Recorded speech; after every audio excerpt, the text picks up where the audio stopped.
Hello दोस्तों, मैं अजय श्रीवास्तव उदयपुर से हूँ। मेरी उम्र 30 वर्ष है। मैं एक प्राइवेट कंपनी के दफ्तर में काम करता हूँ। मैं काम की वजह से अपने परिवार से दूर अकेला शहर में रहता हूँ। मैं और कपिल दूर की रिश्तेदारी में से भाई है। एक दिन मैं किसी जरूरी काम से उनके शहर आया और वापसी पे जाते जाते कपिल की दुकान पे चला गया। दोनों ने बैठकर खाया पिया, हंसी मजाक किया।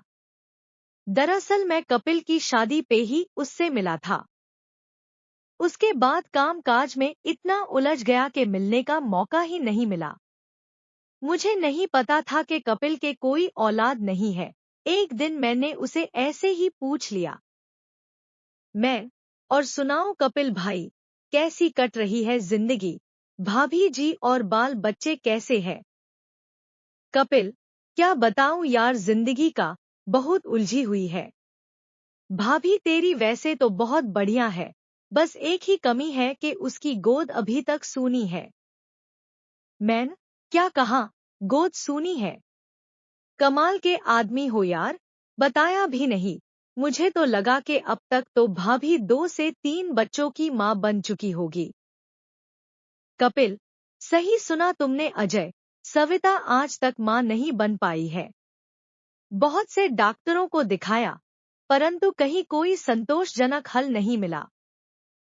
ये भी नहीं कि मुझमें कोई कमी है। मैंने तो उसे दिल्ली, मुंबई तक की दवाई खिलाकर देख ली, पैसे भी बर्बाद कर लिए, लेकिन कोई खुशी देने वाली बात नजर नहीं आई। अब तो दिल करता है कि किसी अनाथ आश्रम से कोई बच्चा गोद ले आओ और बाकी रहती जिंदगी भी आसानी से गुजर जाए। लेकिन सविता बहुत जिद्दी है, कहती है कि मैं किसी पराये के बच्चे को सीने से नहीं लगाऊंगी। अगर इस घर का वारिस कोई बच्चा हुआ भी तो मेरे पेट से जन्मा हुआ ही होगा, वरना नहीं होगा। अब तुम ही बताओ, मैं क्या करूं? मैं बात तो वाकया ही गहरी सोचने वाली है। लेकिन यार, इतनी साइंस बढ़ गई है, आज तो शायद ही कोई ऐसा रोग होगा जिसका इलाज संभव न हो। फिर भी अगर आप बुरा ना मानो तो कुछ दिन के लिए भाभी को मेरे साथ मेरे यहाँ भेज दो। मेरा एक दोस्त मशहूर डॉक्टर है, उनको आपकी रिपोर्ट्स दिखाकर कोई सलाह वगैरह ले सकते हैं। कपिल, ऐसा करो, तुम आज मेरे घर पे रहो, आज हम उससे बात करेंगे। यदि सविता मान गई तो तुम उसे अपने साथ अपने शहर ले जाना। मैं, ठीक है, देखते हैं क्या होता है। इतने में शाम हो गई और हम दोनों दुकान बंद करके कपिल के घर आ गए। घर पे आते ही कपिल ने मेरा परिचय सविता से करवाया। सविता, ये है अजय, मेरी दूर की रिश्तेदारी में मामा का लड़का है। ये बहुत साल बाद आज अपने घर आया है। इसकी सेवा में कोई कमी नहीं आनी चाहिए। मैंने और सविता ने एक दूसरे को नमस्ते बुलाई और वो किचन में से हम दोनों के लिए पानी लेने चली गई। मुझे तो सविता पहली ही नजर में भा गई, जिसका शायद उसको भी संकेत मिल गया था। लेकिन अजनबी रिश्तेदार होने की वजह से बात साफ नहीं हो सकी। सविता ट्रे में 2 गिलास पानी के लेकर आई और हम दोनों को परोसे। मेरी तो नजर ही सविता पे अटक गई। मन में सोचने लगा, काश मुझे भी ऐसी बीवी मिल जाए, न तो मजा आ जाए। वो इसी ख्याल में खोया हुआ था कि कपिल ने मेरे कंधे पे हल्का सा धफ्फा मारते हुए पूछा, क्यों, कैसी लगी तेरी भाभी? मस्त है न? मैं, हाँ भाई, बहुत मस्त है। आप किस्मत वाले हो जो ऐसी मस्त बीवी के हकदार हो। सच पूछो तो मुझे आपसे जलन महसूस हो रही है। इस पे हम ठहाका मारकर दोनों जोर से हंसे। इतने में सविता चाय लेकर आई और पूछा, किस बात को लेकर दोनों भाई हंस रहे हैं? मुझे भी बता दो ना, थोड़ा मैं भी खुश हो सकूं। कपिल, हम क्यों बताएं आपको, ये बात तो हम दोनों की सीक्रेट है। और फिर ठहाका लगाकर हंस पड़े। स्वाति, चलो न बताओ, आपकी मर्जी। ये लो चाय पी लो, वरना ठंडी हो जाएगी। सबने इकट्ठे होकर चाय पी और ढेर सारी बातें करने के बाद कपिल ने सविता को मेरे सामने ही पूछ लिया, सविता तुमसे एक जरूरी बात करनी है। सविता, हाँ जी कहिए, मैं सुन रही हूँ। इससे पहले कपिल कुछ बोलता, बीच में मैं बोल पड़ा, भाभी बात दरअसल ये है कि मैंने और कपिल भाई ने डिसाइड किया है कि आपको मेरे साथ मेरे शहर चेकअप के लिए जाना होगा, जिससे ये श्योर हो जाएगा कि किस कमी की वजह से आपकी कोख अभी तक हरी नहीं हुई है। सविता, वो तो ठीक है, लेकिन हम ऐसे चेकअप पहले भी बहुत से करवा चुके हैं, सब में रिपोर्ट्स नॉर्मल ही आती है। फिर बाहर से अलग टेस्ट करवाने का क्या फायदा, हम पहले ही कितने रुपए खराब कर चुके हैं। कोई हल मिला क्या? नहीं ना। तो और ज्यादा पैसे की बर्बादी क्यों? भगवान ने मेरी गोद भरनी होती तो अब तक भर चुके होते। वैसे भी अब मेरा भगवान के ऊपर से विश्वास सा उठ गया है। मैंने पता नहीं पिछले जन्म में कौन से पाप किए हैं, जो अब तक मातृत्व सुख से वंचित हूँ। मैं आपका दुख भली भांति समझता हूँ, लेकिन एक बार और दिखने में क्या हर्ज है। मेरा खास दोस्त अमेरिका से इसकी नॉलेज लेकर आया है और उसने अपनी लैब खोली है। आप एक बार मेरे साथ चलो, मेरा दिल कहता है कि आपको नामोशी नहीं उठानी पड़ेगी। कपिल, हाँ, सविता मान भी जाओ न प्लीज एक बार, अजय भी हमारे भले के लिए ही इतना कर रहा है, वरना तुम ही सोचो इसमें इसका क्या फायदा है। सविता, चलो ठीक है, जैसा आपको अच्छा लगे, लेकिन मेरी भी एक शर्त है कि ये लास्ट चांस है। इसके बाद इस मैटर के बारे में आपकी कोई बात नहीं मानूंगी। कपिल, चलो ठीक है, जैसी तुम्हारी मर्जी, अब ज्यादा बातें न करो, खाना बनाओ और तैयार हो जाओ जाने के लिए। रात की 9 बजे की ट्रेन है। आधे घंटे में ही खाना पानी तैयार करके सविता खुद भी तैयार हो गई। शाम के 8 बजे कपिल हमें स्टेशन छोड़ आया। रात के 9 बजे की ट्रेन थी, जो सीधे मेरे शहर तक जानी थी। स्टेशन पर कपिल हमें छोड़कर चला गया। ट्रेन के आने में थोड़ा वक्त था, तो हम दोनों वेटिंग एरिया में बैठ गए। एक अजीब सी चुप्पी हम दोनों के बीच थी। मैं सोच रहा था कि अब इस अजनबी रिश्तेदारी वाली भाभी के साथ 2 दिन का सफर कैसे कटेगा, खासकर जब मेरी नजर में वो पहली मुलाकात में ही बस गई थी। उधर सविता भी शायद यही सब सोच रही होगी। कुछ देर बाद ट्रेन आ गई। हमारी सीट साथ में ही थी। हमने अपना सामान रखा और अपनी अपनी बर्थ पर बैठ गए। रात होने लगी थी और डिब्बे में धीरे धीरे लोग अपनी अपनी बर्थ पर लेट रहे थे। हमने भी खाना खाया और सोने की तैयारी करने लगे। भाभी, अगर आपको कोई दिक्कत हो तो बताना, मैंने कहा। ठीक है अजय जी, उसने धीमी आवाज में जवाब दिया। पूरी रात सफर में ज्यादा बातें नहीं हुई। बीच बीच में जब ट्रेन रुकती तो हमारी आंखें खुल जाती, एक दूसरे को देखते और फिर से सोने की कोशिश करते। मेरी रात तो खैर उसके ख्यालों में और बगल में उसकी मौजूदगी के एहसास में ही कटी। सुबह हम अपने शहर पहुंच गए। स्टेशन पर उतरकर हमने ऑटो लिया और सीधे मेरे फ्लैट पर आ गए। मेरा फ्लैट छोटा ही था, एक बेडरूम, हॉल और किचन। अकेले रहने वाले बैचलर के लिए काफी था, लेकिन अब सविता भाभी के साथ। जैसे ही हम अंदर आए, मैंने कहा, माफ करना भाभी, मेरा फ्लैट थोड़ा अस्तव्यस्त रहता है। अकेले रहता हूँ तो ज्यादा सफाई का ध्यान नहीं रख पाता।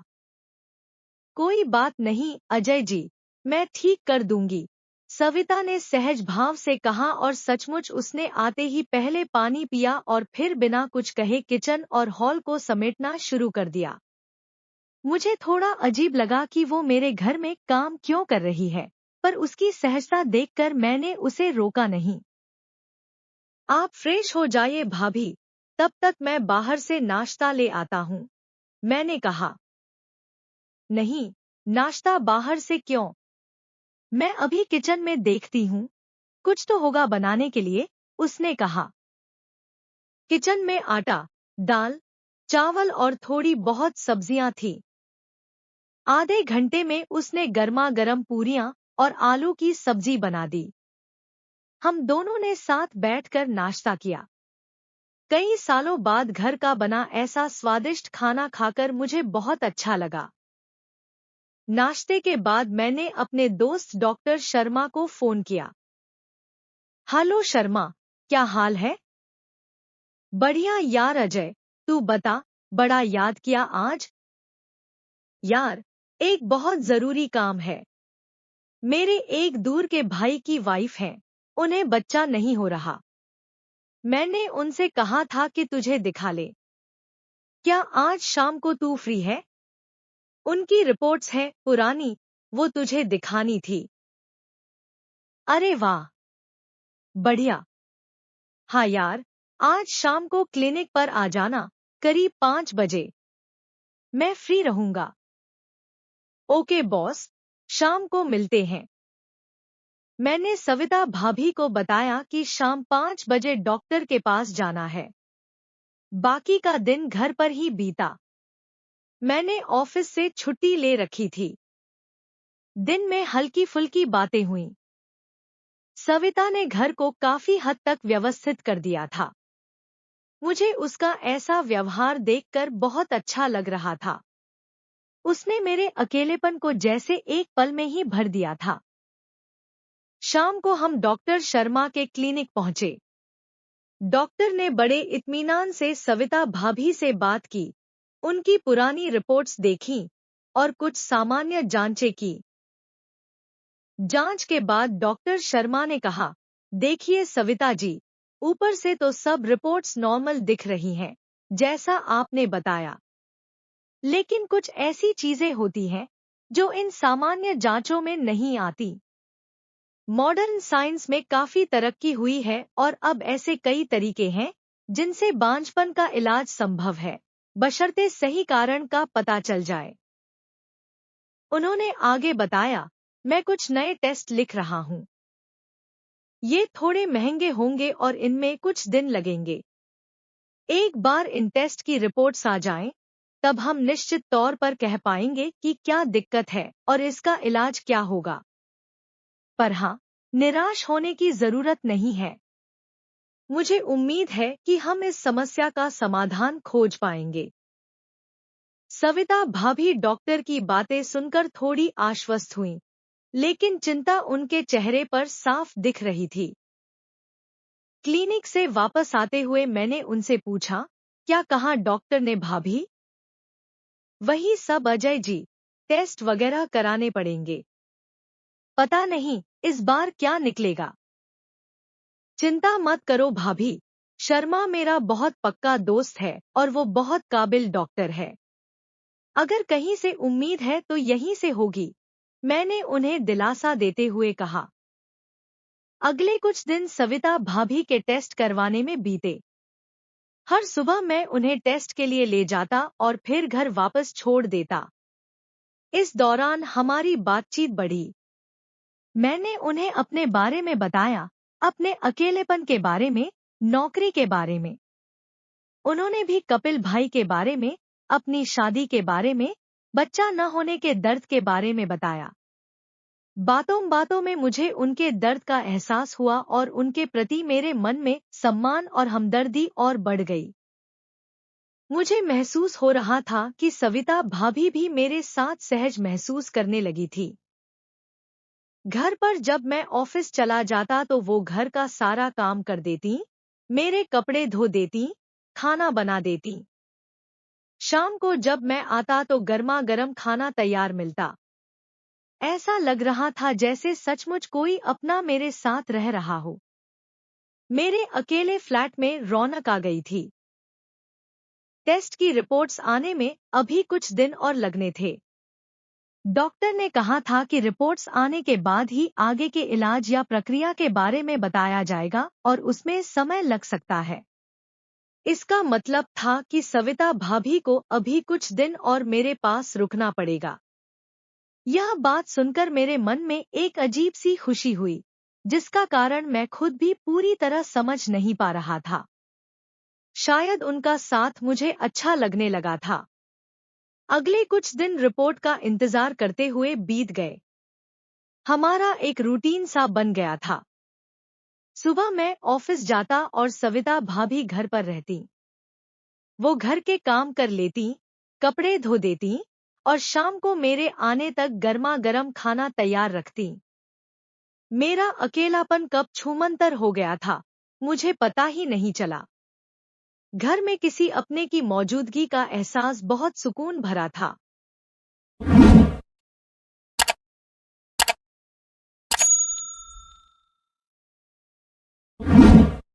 शाम को ऑफिस से आने के बाद हम साथ बैठते, चाय पीते और दिन भर की बातें करते। वो मुझे कपिल भाई और अपने घर परिवार के बारे में बताती और मैं उन्हें अपने ऑफिस और दोस्तों के बारे में। धीरे धीरे हम दोनों एक दूसरे के लिए बिल्कुल सहज हो गए थे। सविता भाभी की हंसी और बातें मेरे खाली फ्लैट को एक घर जैसा बना रही थी। उनके दर्द और मातृत्व सुख से वंचित होने की पीड़ा को मैं करीब से देख पा रहा था। कई बार बातों बातों में उनकी आंखें नम हो जातीं, पर वो फिर खुद को संभाल लेती। मुझे उनकी हिम्मत और धैर्य देखकर बहुत अच्छा लगता। और शायद यही वजह थी कि जो आकर्षण पहले सिर्फ उनकी सुंदरता तक सीमित था, अब उनके व्यक्तित्व और उनकी अच्छाई तक फैल गया था। मेरे दिल के किसी कोने में उनके लिए एक खास जगह बनती जा रही थी। एक शाम हम खाना खाकर बैठे थे और टीवी देख रहे थे। अचानक कपिल भाई का फोन आया। सविता भाभी ने स्पीकर पर बात की।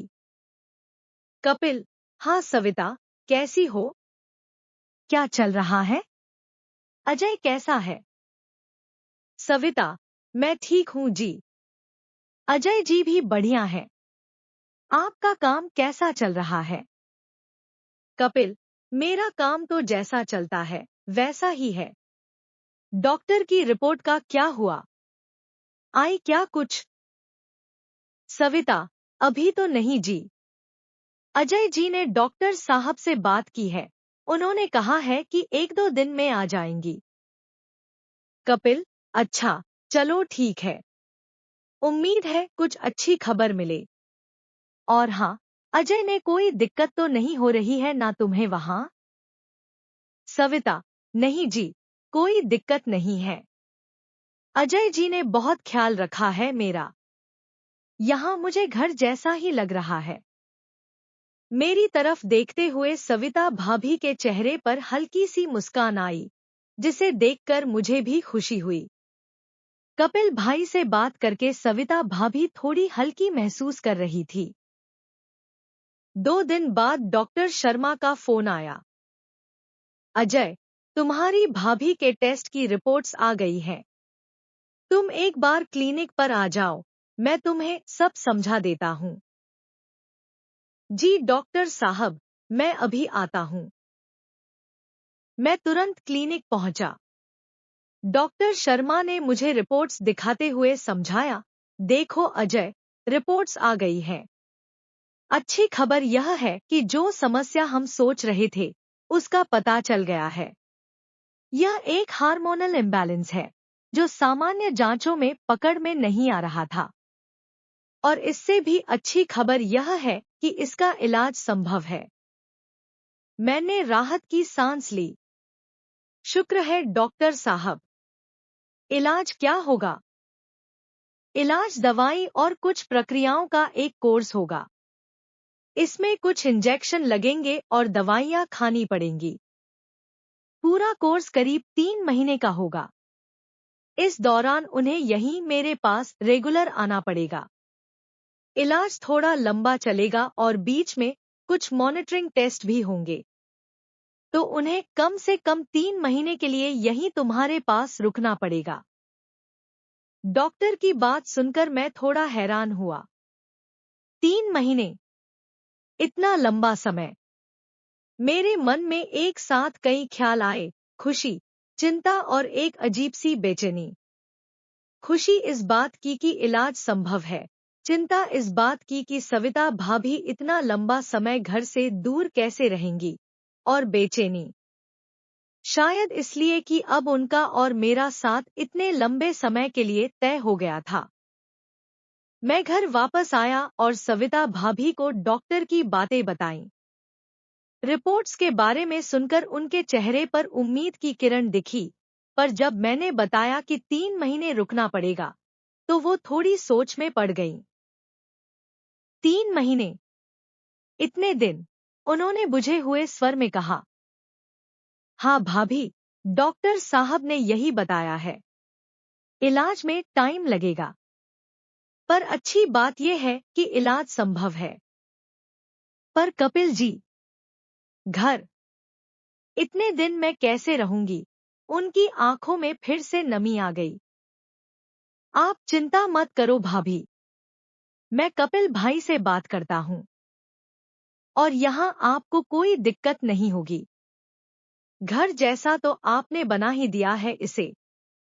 इलाज जरूरी है भाभी, हिम्मत मत हारो। मैंने तुरंत कपिल भाई को फोन लगाया और उन्हें डॉक्टर की रिपोर्ट और 3 महीने वाले इलाज के बारे में बताया। कपिल भाई ने डॉक्टर से भी बात की। सब जानने के बाद उन्होंने कहा, अजय, तेरा बहुत एहसान है यार हम पे। अगर डॉक्टर कह रहे हैं कि इलाज संभव है और 3 महीने रुकना पड़ेगा, तो रुक जाए सविता वहीं। मैं बात कर लूंगा घर पे। उसकी सेहत और हमारी खुशी से बढ़कर कुछ नहीं है। तू बस उसका ख्याल रखना। कपिल भाई की बात सुनकर मुझे तसल्ली हुई। मैंने सविता भाभी को बताया कि कपिल भाई मान गए हैं और वो 3 महीने रुक सकती हैं। यह सुनकर सविता भाभी थोड़ी शांत हुई, पर उनके मन में अभी भी उथल-पुथल थी। उन्होंने मेरी तरफ देखा, उनकी आंखों में कृतज्ञता थी। उस पल मुझे लगा कि हमारे बीच का रिश्ता सिर्फ एक रिश्तेदारी या मजबूरी का नहीं रह गया था। 3 महीने का साथ, यह सोचकर ही मेरे दिल की धड़कनें तेज हो गई। इलाज की उम्मीद और हमारे बढ़ते साथ ने मिलकर एक नई अनिश्चितता पैदा कर दी थी, जिसका अंजाम क्या होगा, ये कोई नहीं जानता था। डॉक्टर शर्मा से बात करने के बाद और कपिल भाई की सहमति मिल जाने के बाद यह तय हो गया कि सविता भाभी 3 महीने के लिए मेरे साथ ही रहेंगी और अपना इलाज करवाएंगी। उन 3 महीनों का यह सफर हमारी जिंदगी का एक अप्रत्याशित और गहरा मोड़ बनने वाला था। इसका अंदाजा शायद हम दोनों में से किसी को नहीं था। सविता भाभी का इलाज शुरू हो गया। हर हफ्ते 1 या 2 बार उन्हें डॉक्टर के पास जाना होता, इंजेक्शन लगते और दवाइयाँ चलती रहीं। मैं उन्हें डॉक्टर के पास ले जाता और वापस ले आता। इलाज की प्रक्रिया उनके लिए शारीरिक और मानसिक दोनों तरह से थका देने वाली थी, पर उन्होंने कभी शिकायत नहीं की। उनके चेहरे पर मां बनने की एक प्रबल इच्छा और उम्मीद साफ दिखाई देती थी, जो उन्हें यह सब सहने की ताकत दे रही थी। हमारा साथ रहना अब एक सामान्य दिनचर्या का हिस्सा बन गया था। मैं सुबह उठता, तैयार होता, सविता भाभी नाश्ता तैयार कर देती।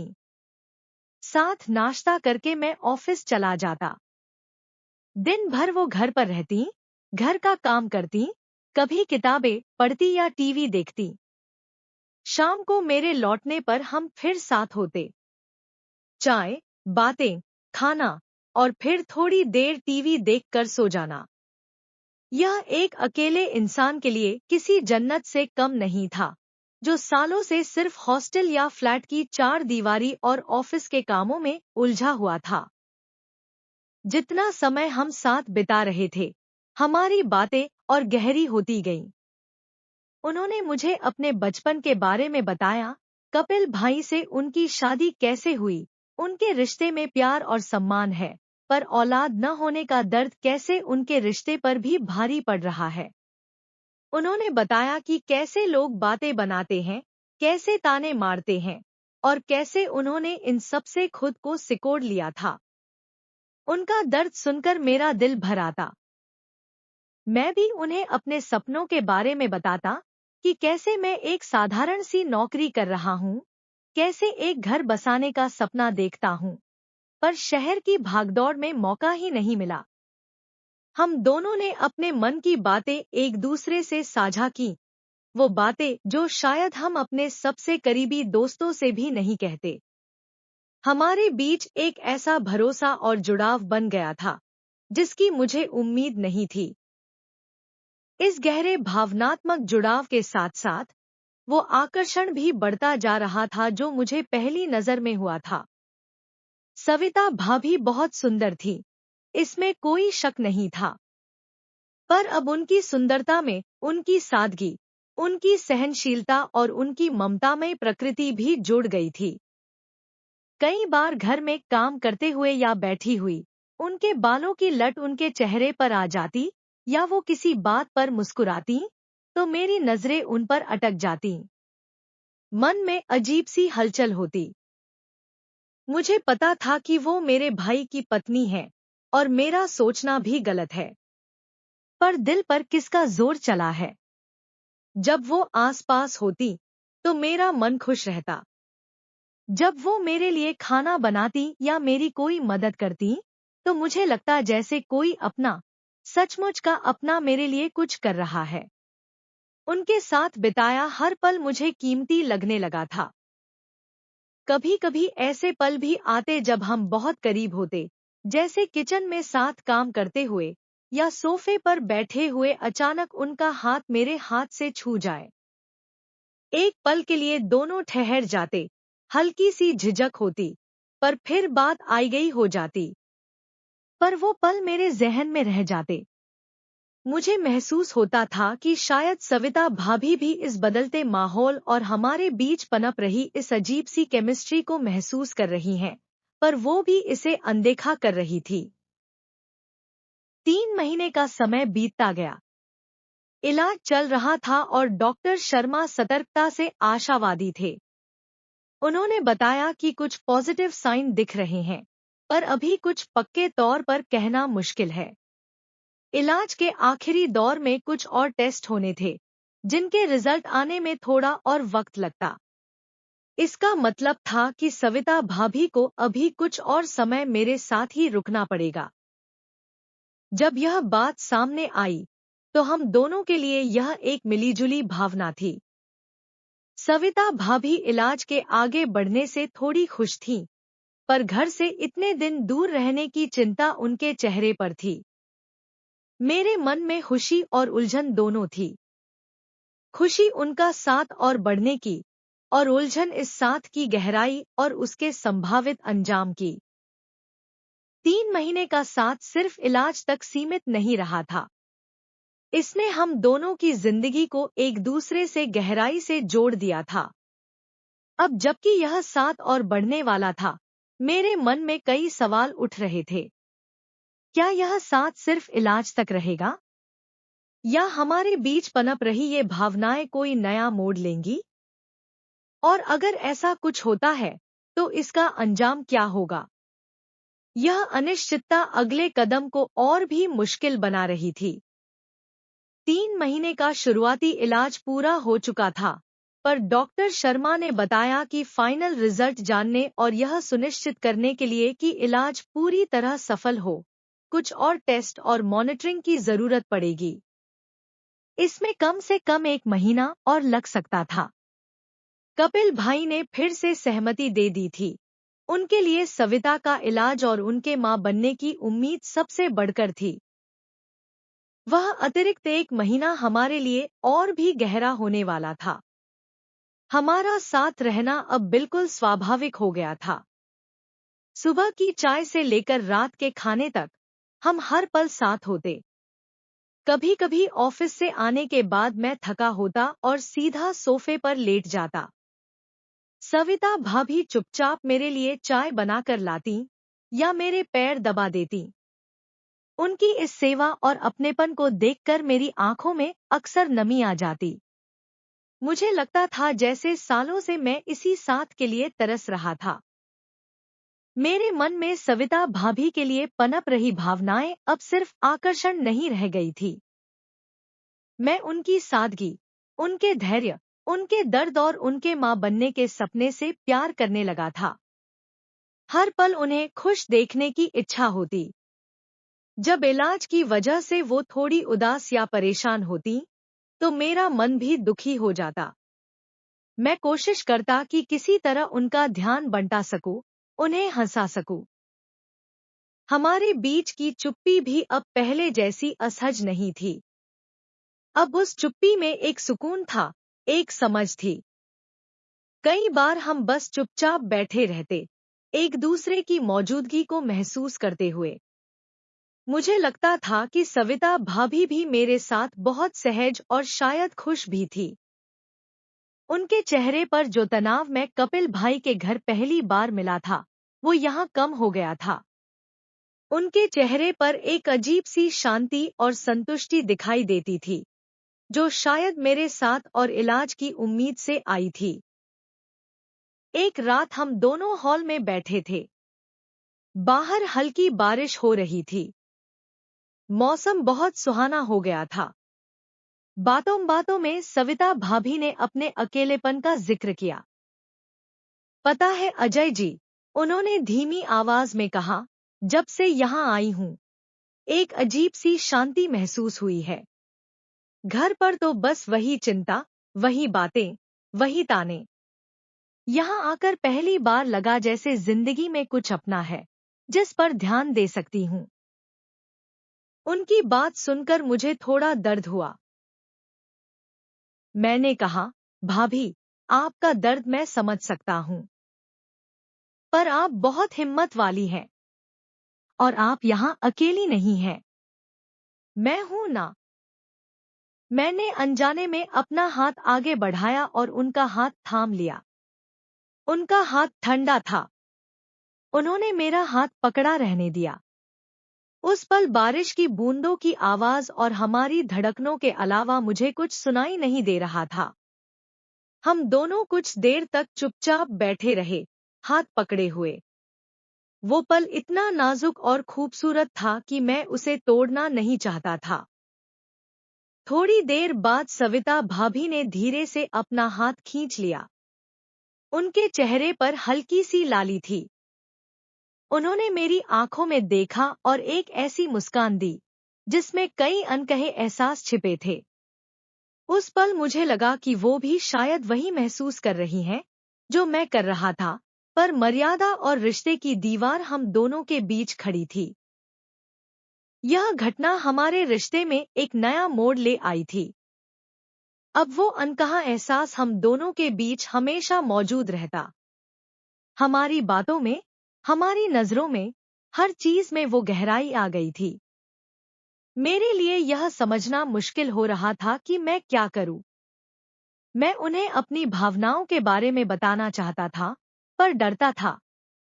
डर इस बात का कि अगर मैंने कुछ कहा, तो यह सब खत्म हो जाएगा। हमारी दोस्ती, यह साथ, और शायद उनकी इलाज की उम्मीद भी, सब बिखर जाएगा। इलाज का 1 महीना पूरा होने वाला था। अगले हफ्ते फाइनल टेस्ट और डॉक्टर से कंसल्टेशन था। यह पल करीब आ रहा था और मेरे मन में बेचैनी बढ़ती जा रही थी।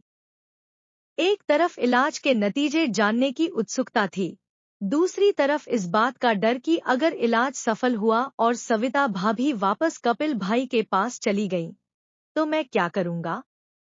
मेरा यह घर फिर से खाली हो जाएगा।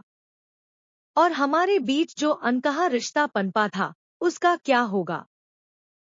डॉक्टर के अपॉइंटमेंट की तारीख आ गई थी। उस दिन सुबह से ही माहौल में तनाव था।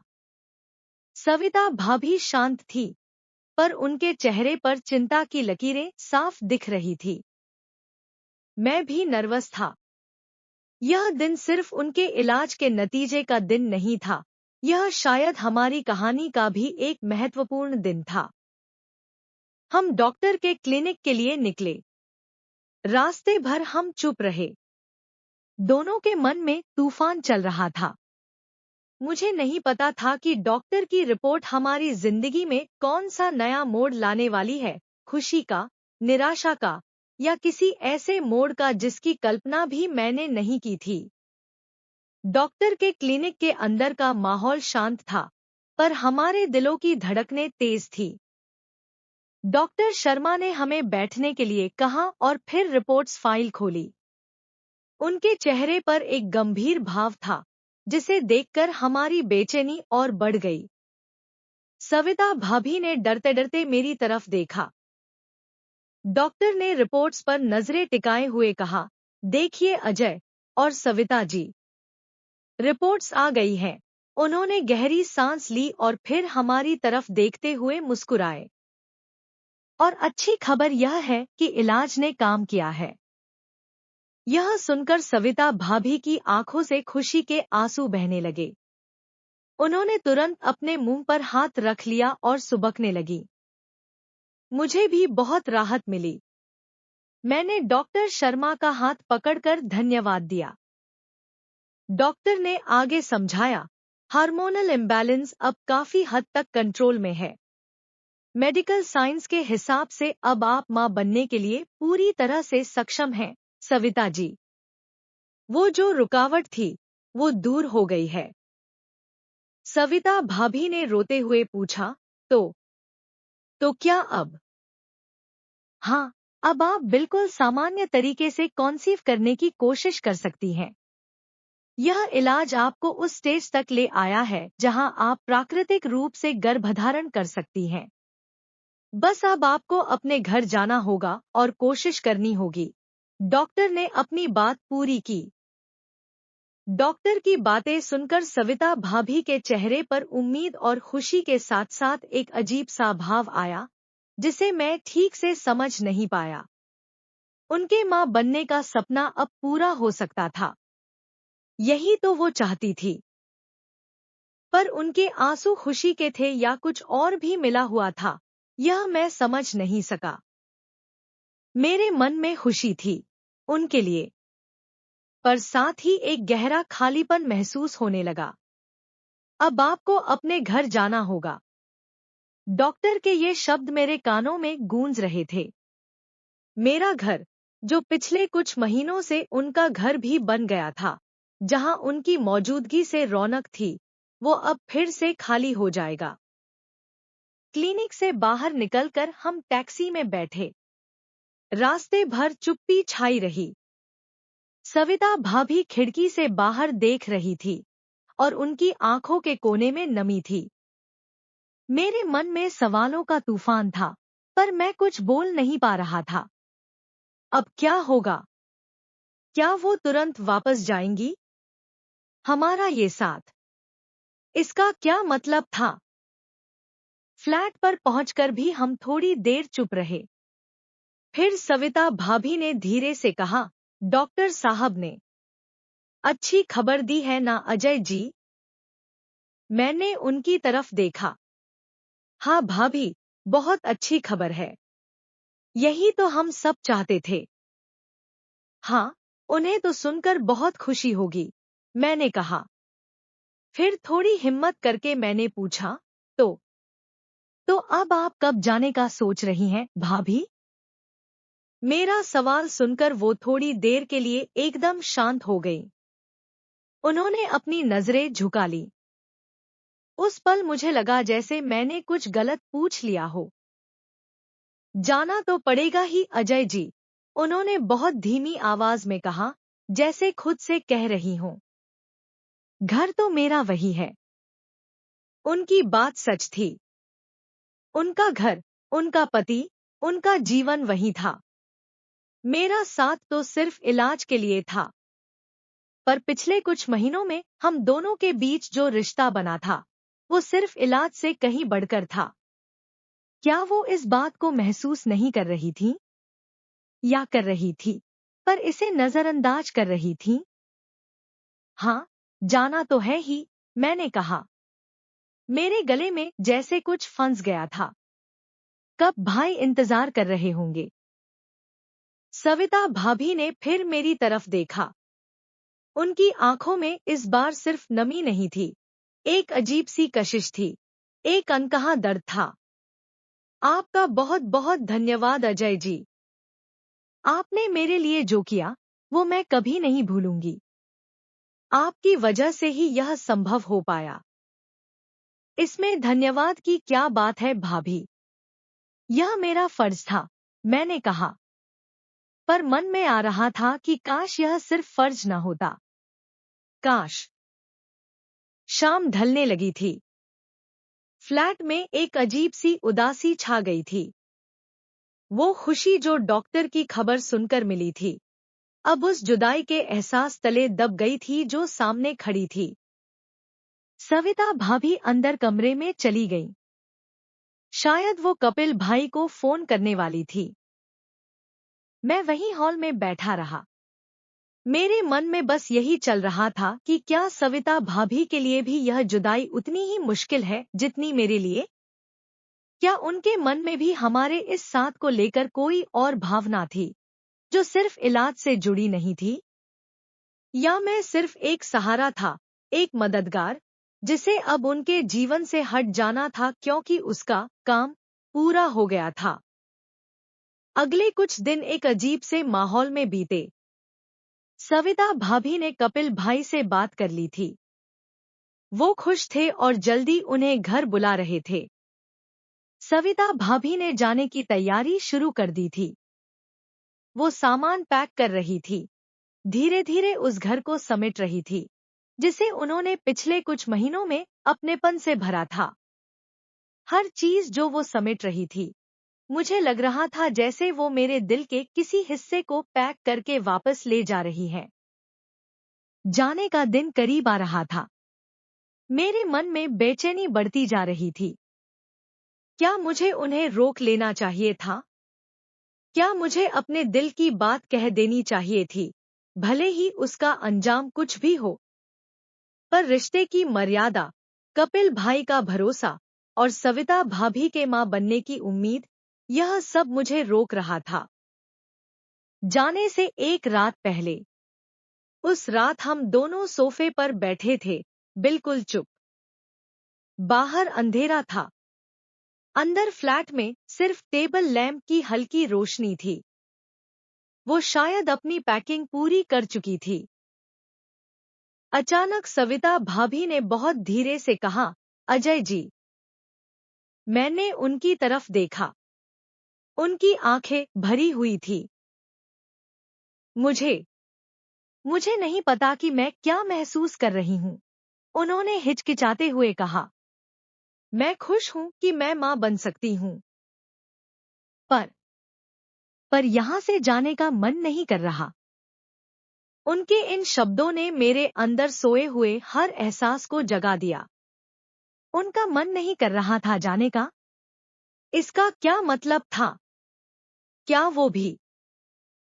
मेरी तरफ देखते हुए उनके चेहरे पर एक और अनकही बात आ गई। उस पल मुझे लगा कि यह वो मोड़ है जहां से हमारी कहानी एक बिल्कुल नई दिशा ले सकती है। यह वो पल था जहां मर्यादा की दीवार शायद कमजोर पड़ रही थी।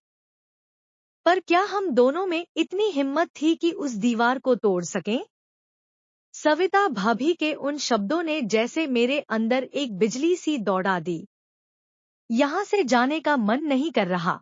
उनकी आंखों में वो सच्चाई थी, वो दर्द था जिसने मेरी हिम्मत बढ़ा दी। मैं उनकी तरफ थोड़ा झुका, मेरा दिल जोर से धड़क रहा था। मैंने धीरे से अपना हाथ आगे बढ़ाया और उनका हाथ थाम लिया जो अभी भी ठंडा था। भाभी, मैं जानता हूं कि यह मुश्किल है, मैंने बहुत ही धीमी, कांपती हुई आवाज में कहा। मेरे लिए भी। आपका जाना। मैं आगे कुछ कह नहीं पाया। शब्द मेरे गले में अटक गए थे। सविता भाभी ने मेरा हाथ कसकर पकड़ लिया। उनकी आंखें मेरी आंखों में थी। उन आंखों में अनकहे सवाल थे, अनकहे जवाब थे। उस पल दुनिया रुक गई थी। बाहर की बारिश की आवाज भी थम गई थी। सिर्फ हम दो थे और हमारे बीच उमड़ रहे बेहिसाब एहसास थे। उन्होंने धीरे से कहा, अजय जी, आप बहुत अच्छे हैं। जितना ख्याल आपने मेरा यहाँ रखा है, उतना। वो रुक गई। शायद आगे क्या कहना है, ये उन्हें भी नहीं पता था। मैंने हिम्मत जुटाकर कहा, भाभी, आपने भी इस अकेले फ्लैट को घर बना दिया था। आपके आने से मेरी जिंदगी में जैसे रंग भर गए थे। हमारे बीच की चुप्पी और गहरी हो गई। वो पल इतना भावनाओं से भरा था, इतना नाजुक था कि एक गलत शब्द सब कुछ तोड़ सकता था। मैंने उनका हाथ अभी भी पकड़ा हुआ था। उनके चेहरे की तरफ देखा, जो हल्की रोशनी में और भी सुंदर लग रहा था। शायद यही वो पल था जिसका मैं इंतजार कर रहा था, या जिससे मैं डर रहा था। वो अपना सिर धीरे से मेरे कंधे पर रख दिया। उस पल उनके मां बनने की उम्मीद, कपिल भाई का भरोसा, समाज की मर्यादा, सब कुछ धुंधला गया था। सिर्फ एक एहसास था, हम दोनों का एक दूसरे के साथ होने का एहसास। हम कुछ देर वैसे ही बैठे रहे, बिना कुछ बोले, सिर्फ एक दूसरे की मौजूदगी को महसूस करते हुए। उनके आंसू मेरे कंधे पर गिर रहे थे, पर वो खामोश थे। मुझे पता था कि यह गलत था, पर मैं खुद को रोक नहीं पाया। और शायद वो भी नहीं रोक पाई। यह कुछ महीनों के साथ का नतीजा था, उस अकेलेपन का नतीजा था जिसने हम दोनों को एक दूसरे के करीब ला दिया था। रात गहरी हो गई थी। सुबह जब मेरी आंख खुली, तो सूरज की किरणें कमरे में आ रही थी। सविता भाभी अभी भी मेरे कंधे पर सिर रखे सो रही थी। उनका चेहरा शांत था। मुझे समझ नहीं आ रहा था कि पिछली रात जो हुआ, वो सपना था या हकीकत। मैं धीरे से उठा ताकि उनकी नींद न टूटे। उनके कंधे से सिर हटाते हुए मुझे अजीब सा खालीपन लगा। रात का वो एहसास अभी भी मेरे मन में ताजा था। क्या अब सब कुछ बदल जाएगा? मैंने चाय बनाई। जब तक चाय बनी, सविता भाभी भी उठ चुकी थी। वो कमरे से बाहर आईं। उनके चेहरे पर थोड़ी झिझक थी, थोड़ी लाली थी। उन्होंने मेरी तरफ देखा और मैंने उनकी तरफ। उस पल पिछली रात की सारी बातें, सारे एहसास हमारी आंखों में तैर रहे थे।